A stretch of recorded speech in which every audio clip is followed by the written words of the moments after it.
Praise the Lord. இயேசுவின் ரத்தம் ஜெயம். தினமும் இயேசு நிகழ்ச்சிக்கு உங்களை கர்த்தராகிய இயேசு கிறிஸ்துவின் நாமத்தில் வரவேற்கிறேன். செய்தியின் தலைப்பு: உங்களது தெரிந்து கொள்ளுதலை பொறுத்துத்தான் வாழ்வின் நிலை. ஆதார வசனம் லூக்கா 10:42. தேவையானது ஒன்றே, மரியாள் தன்னை விட்டு எடுபடாத நல்ல பங்கை தெரிந்து கொண்டாள் என்றார். தேவ ஞானம் பெற்றவர்களை மத்தேயு 15:22-28 வரை ஒரு பகுதி, ஒரு நிகழ்வு கொடுக்கப்பட்டுள்ளது. ஒரு கானானிய ஸ்திரீ பற்றி விவரிக்கப்பட்டுள்ளது. இந்த ஸ்திரீ இயேசுவிடம் வந்து, என் மகள் பிசாசினால் கொடிய வேதனைப்படுகிறாள், எனக்கு உதவி செய்யுங்கப்பா என்று வேண்டினாள். இயேசு பிள்ளைகளின் அப்பத்தை எடுத்து நாய்க்குட்டிகளுக்கு போடுகிறது நல்லதல்ல என்றார். அதாவது இஸ்ரவேலுக்குத்தான் விடுதலைக்குத்தான் அனுப்பப்பட்டதாக சொல்லி அவளை சோதித்தார். அவளோ இவரை விடவில்லை, தாழ்மைப்பட்டாள். ஆம் ஆண்டவரே, ஆகிலும் நாய்க்குட்டிகள் தங்கள் எஜமான்களின் மேசையில் இருந்து விழும் துணிக்கைகளை தின்னுமே என்றாள். இயேசு அவளை பார்த்து, உன் விசுவாசம் பெரிது, நீ விரும்புகிறபடி உனக்கு ஆக கடவுது என்றார். அந்நேரமே அவள் மகள் ஆரோக்கியமானாள் என்று வாசிக்கிறோம். இந்த ஸ்திரீயின் செயலை சற்று கவனிப்போம். தங்களை நாய்க்குட்டிகள் என்று சொன்னதும் அவள் சுர்ரென்று ரோசப்படவில்லை, தாழ்ந்து போனாள். இயேசுவை விடவில்லை.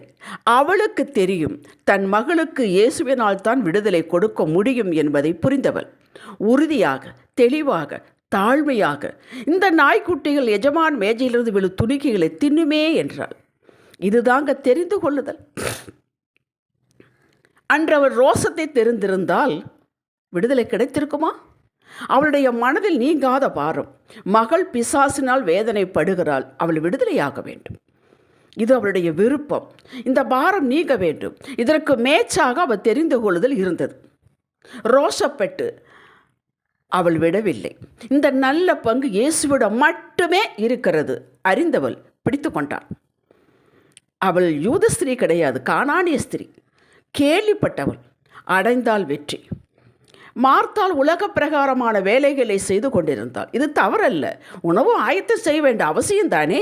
வீட்டை சுத்தம் செய்ய வேண்டும், அலங்கரிக்க வேண்டும், பராமரிக்க வேண்டும், இது அவசியம்தான். ஆனால் முதலில் எதை தெரிந்து கொள்ள வேண்டும்? அந்த நல்ல பங்கை பெற்றுக்கொள்ள வேண்டும்.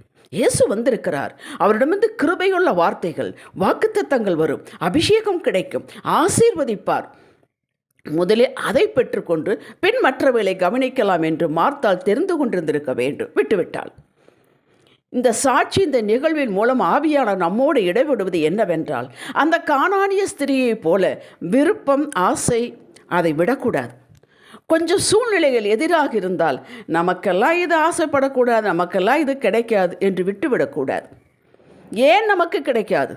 நாம் கர்த்தரால் அழைக்கப்பட்டவர்கள் அல்லவா, ரட்சிக்கப்பட்டவர்கள் அல்லவா, அபிஷேகிக்கப்பட்டவர்கள் அல்லவா, உடன்படிக்கையின் பிள்ளைகள் அல்லவா, வாக்குத்தத்தத்தின் பிள்ளைகள் அல்லவா. இப்படியே லோ லெவல்லையே வாழ்ந்துவிட்டு போய் சேர் என்று எங்கேயாவது பைபிளில் சொல்லி இருக்கிறதா? உனக்கு தகுதி இல்லை என்று சொன்னாரா? விசுவாசத்தோடு பெற்றுக்கொள்வேன் என்ற நிச்சயத்தோடு கேள், நீ அனைத்தையும் பெற்றுக்கொள்வாய். நீ சுகமாய் வாழ்ந்திருக்கும்படி நான் உனக்கு சௌகத்தை தேடாதிருப்பேனோ? ரூத் 3:1 என்றுதானே கேட்கிறார். உயர்ந்ததை, சிறந்ததை கேளுங்கள். இதற்கு மேய்ச்சாக கடினமாக உழையுங்கள் என்று சொல்லவில்லை. உழைப்பு அவசியம். அவர் செய்ய சொன்னதை செய்கிற பிரகாரம் அவருக்கென்று, மனப்பூர்வமாக, மனுஷருக்கென்று அல்ல, அவருக்கென்று, அவர் கவனிக்கிறார் என்று செய்வதுதான் உழைப்பு. மன விருப்பம், ஆசை, எதிர்பார்ப்புக்கு மேய்ச்சாக தெரிந்து கொள்ளுதல் இருக்க வேண்டும். அந்த நல்ல பங்கை தெரிந்து கொள்ள வேண்டும், சூஸ் பண்ண வேண்டும். அந்த நல்ல பங்கு வேறு எங்கும் இல்லை, கர்த்தரிடம் மட்டும்தான் இருக்கிறது. வானத்திலும் பூமியிலும், பூமியின் கீழும் சகலத்திலும் அவருடைய அதிகாரம் உண்டு.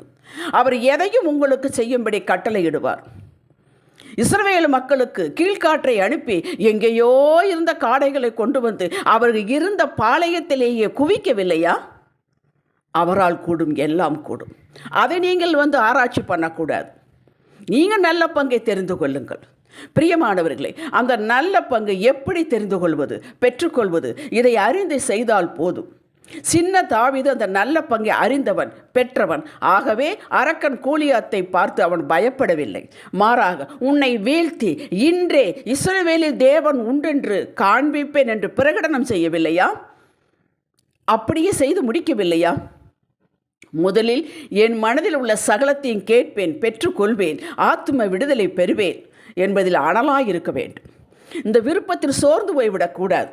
நமக்கு இதுக்கெல்லாம் ரொம்ப பக்தி வேண்டும் என்று தாழ்த்தி கொள்ளக்கூடாது. விசுவாசத்தோடு அதிகாலையில் அவர் பாதம் அமர வேண்டும். துதி, ஆராதனை செய்தல், ஜெபம், வேதம் வாசித்தல், வார்த்தையை அறிக்கையிடுதல், இது முதலில் செய்ய வேண்டும். கர்த்தரோடு பேசாமல் யாரோடு பேச மாட்டேன். இந்த வைராக்கியம் நல்ல பங்கு தினமும் தொடர் செய்து கொண்டிருக்க வேண்டும். நடக்கிறது நடக்கவில்லை, கிடைக்கவில்லை, அது வேற ட்ராக். நாம் செய்ய வேண்டிய பங்கை, தெரிந்து கொண்ட பங்கை, சூஸ் பண்ணின பங்கை நாம் செய்து கொண்டே இருக்க வேண்டும். தினமும் கொடுங்க என்று கேட்பதை நிறுத்திவிட்டு, நீங்கள் ஆசீர்வதிக்கல் போகிறதற்காக ஸ்தோத்திரம் ஐயா, நீங்கள் என்னை ஆசீர்வதிப்பீர்கள், என் விண்ணப்பங்களை கேட்டீர்கள், அனைத்திற்கும் பதில் கொடுப்பீர்கள். தாவீது இப்படித்தானே சொன்னான், எதுவும் நடக்காதப்பவே சொன்னான். ஆத்ம விடுதலை, சரீர விடுதலை எனக்கு வேண்டும், இது கொடுக்க போகிறதற்காக ஸ்தோத்திரம் என்று சொல்லுங்கள். உங்கள் கிருபை இப்போது எனக்கு வேண்டுமையா என்று கேளுங்கள். புத்தமுது கிருபை இப்படி அடியானுக்கு நிரப்புங்க, இப்பொழுது நிரப்புங்க, அபிஷேகம் செய்யுங்க, அந்த அபிஷேகம் எனக்கு கற்றுக் கொடுக்கும், நான் கீழ்ப்படிந்து நடப்பேன் என்று பேசுங்கள் அவரோடு என்று கேட்டுவிட்டு, கொடுத்த கிருபைகளுக்கு ஸ்தோத்திரம் ஐயா, உங்கள் அபிஷேகம் என்னை பாதுகாக்கும், வழிநடத்தும், கற்றுக் கொடுக்கும், உங்கள் கிருபை நான் செய்ய வேண்டியதற்கு பலன் கொடுக்கும், ஞானம் கொடுக்கும், முடித்து தரும், வெற்றி தரும், ஸ்தோத்திரம் என்று உற்சாகத்தோடு நீங்கள் அந்த இடத்தை விட்டு எழும்ப வேண்டும். இதை செய்யாமல் வேறு எதை செய்தாலும் அது நம்மை விசனத்திலேயே வைத்திருக்கும். மற்றவைகளெல்லாம் தெரிந்த நல்ல பங்கு அல்ல, அவை வேண்டாத பங்கு. மற்றவர்களிடம் முறையிடுவது, பேசுவது, ரொம்ப நேரம் செல்ஃபோன் பேசுவது, வேண்டாத எதுவுமே தெரியாமல் மற்றவர்களை பற்றி குறை சொல்வது, ரோசப்படுவது, பொறாமை கொள்வது, கசப்பை வெறுப்பை வைத்து கொள்வது, நானெல்லாம் இப்படித்தான் என்று சொல்லுவது, எனக்கு இது இருந்தால்தான் முடியும், இதையெல்லாம் விட்டுவிட வேண்டும். அவை நல்ல பங்கு அல்ல, நம்மை கெடுத்துவிடும். நம்மை நாமே குற்றப்படுத்திக் கொள்வது, நம்மை நாமே தகுதியற்றவள் என்று பிரகடனப்படுத்துவது, இவர் வேண்டாதவைகள், அவசியமில்லாத பங்குகள். இதை கீழே போட்டுவிட வேண்டும். முதலில் அவரை தேடுங்கள். பெற்றுக்கொண்டேன், அபிஷேகம் பெற்றுக்கொண்டேன், கிருபை பெற்றுக்கொண்டேன், இந்த நிச்சயம் உங்களுக்கு வேண்டும். ஆம், கேட்கும் போதே நிரப்புவார். இது உணர்வை சார்ந்ததல்ல, நம்பிக்கையை சார்ந்தது. வாழ்க்கையை தெரிந்து கொள்வது என்பது முக்கிய பங்கு. யாரோடு பழக வேண்டும், யாரோடு தொடர்பு வைத்துக் கொள்ள வேண்டும், எதை பேச வேண்டும், எவைகளை பேசக்கூடாது, தெரிந்திருத்தல் அவசியம். நன்மை தீமை இன்னதென்று கற்றுக் கொடுத்திருக்கிறேன் என்றல்லவா வேதத்தில் அவர் சொல்லுகிறார். இன்றைய உங்களது வாழ்வு, இன்றைய வாழ்வு எப்பவோ நீங்கள் தெரிந்து கொண்டதனுடைய ரிசல்ட். முற்றிலும் வாழ்வே நிலை மாறி ஆரோக்கியம் நிரந்தரமாக வேண்டுமா, ஆத்துமா பாரம் விலக வேண்டுமா, ஆத்துமா விடுதலையோடு வாழ வேண்டுமா, செழிப்புடன் பிள்ளைகள் ஒலிவ மர கன்றுகள் போல் உங்கள் கரத்தில் அடங்கி நல்ல குணவதிகளாக உணவாளிகளாக இருக்க வேண்டுமா, மற்றவர்களுக்கு அள்ளி அள்ளி கொடுக்கும்படி களஞ்சியம் நிரம்ப வேண்டுமா, முதலில் இவைகள் வேண்டும் என்ற விருப்பம் அவியாத அனலாக இருக்க வேண்டும். அடுத்து அடைந்தே தீருவேன் என்று வேட்கை இருக்க வேண்டும். இதற்கு லூக்கா 18:1-8 வரை, லூக்கா 11:5-13 வரை அவசியம் வாசியுங்கள். பரலோக ராஜ்யத்தை பலவந்த பண்ண வேண்டும், பலவந்த பண்ணவர்கள் அதை பிடித்துக் கொள்கிறார்கள் என்கிறது வேதம். அதாவது சோர்ந்து போகாமல் ஜெபிப்பது, விடாமல் அவரை தேடுவது. ரூத் நல்ல பங்கை தெரிந்து கொண்டாள். அவள் கேட்கவில்லையே, அவள் கேளாத மேன்மை இயேசுவின் பிறப்பின் அட்டவணையில் கொண்டு சேர்த்தார் அல்லவா. சீரிய படைத்தலைவன் நாகமான், அவன் வெளியால் அந்நியன், அவன் கீழ்ப்படிந்தான், வார்த்தைக்கு விசுவாசம் வைத்தான், நல்ல பங்கை தெரிந்து கொண்டான், குஷ்டரோகம் நீங்கிற்று, ஆத்தும விடுதலை ரட்சிப்பும் பெற்றான். பவுல் அப்போஸ்தலர் 9ஆம் அதிகாரத்துக்கு மேல் அந்த பழைய வாழ்வை முதலில் தெரிந்து கொண்டதை முற்றிலும் கீழே போட்டான், யூட்டர்ன் எடுத்தான். இயேசுவின் சந்திப்பிற்கு பிறகு அந்த நல்ல பங்கை பிடித்து கொண்டான், ஏற்றுக்கொண்டான், கீழ்ப்படிந்தான். இதுதான் தெரிந்து கொள்ள நல்ல பங்கு. ஐரோப்பா கண்டம், ஆசியா கண்டம் சபைகளை ஸ்தாபித்தான். புதிய ஏற்பாட்டில் 3/4 பகுதிக்கு மேலே எழுதினான். பேதுரு பழைய மீன் பிடிக்கிறான், அவனுக்கு என்ன தெரியும்? அந்த மீன் பிடித்த அந்த நல்ல பங்கை கீழே போட்டுவிட என்றால் போட்டுவிட்டான். இயேசுவின் கட்டளைக்கு இணங்கி பின்பற்றினான். ஆது திருச்சபையில் நிறுவ காரணமாயிருந்தான். 2 நிருபங்கள் எழுதினான். பேதுரு அவன சகாக்களுக்கு என்ன தகுதி இருந்தது? யோசித்து பாருங்கள். இவர்கள் தெரிந்து கொண்டதுதான் முக்கிய இடம் பெற்றது.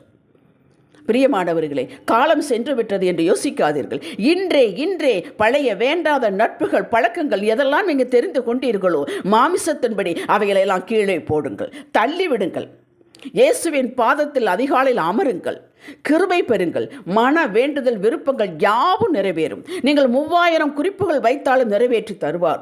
உங்களது தெரிந்து கொள்ளுதலே உங்கள் வாழ்வை நிர்ணயிக்கிறது என்பதை நீங்கள் மறந்துவிட வேண்டாம். லூசிபர் எதை தெரிந்து கொண்டான்? பெருமையை தெரிந்தான், கீழே வீழ்ந்தான், பிசாசாகும். சவுல் பொறாமை, கீழ்ப்படிமையை தெரிந்து கொண்டான், மக்களுடைய மகிமையை தேடினான், அதை தெரிந்து கொண்டான், ராஜ்யபாரம் இழந்தான். இன்று தேவ சமூகத்தில் அமர்ந்து இந்த நல்ல பங்கை எடுங்கள். ஜீவிய காலமெல்லாம் விடக்கூடாது. உங்களுக்கு நன்மையும் கிருபையும் ஜீவிய காலமெல்லாம் உங்களை தொடர்ந்து வரும். ஜெபிக்கலாம். தகப்பனே, வேண்டாதவைகளை தெரிந்து கொண்டதை, நாங்கள் சூஸ் பண்ணதை, தெரியாமல் சூஸ் பண்ணதை கீழே இப்பவே போட்டு விடுகிறேன். நீர் உமது வார்த்தைகளும் பிரசங்கமும் உன்னுடைய பிரசன்னமும் கிருபையும் மாத்திரமே பிடித்துக் கொள்வேன். இந்த நல்ல பங்கை தெரிந்து கொண்டேன், இதை விடமாட்டேன், விருப்பம் கொண்டேன். நிரப்பும் ஐயா, இயேசுவின் நாமத்தில் பிதாவே. இன்றைய சிந்தனைக்கு எனது நல்ல பங்கான இயேசுவின் கிருபை, பிரசன்னம், வார்த்தை, கீழ்ப்படிதல், பயந்து நடத்தல் தெரிந்து கொண்டேன். தாழ்மையோடு கீழ்ப்படிதலோடு இதை பற்றி கொள்வேன். எனக்கு போதுமானது. ஆமேன். ஹல்லேலூயா.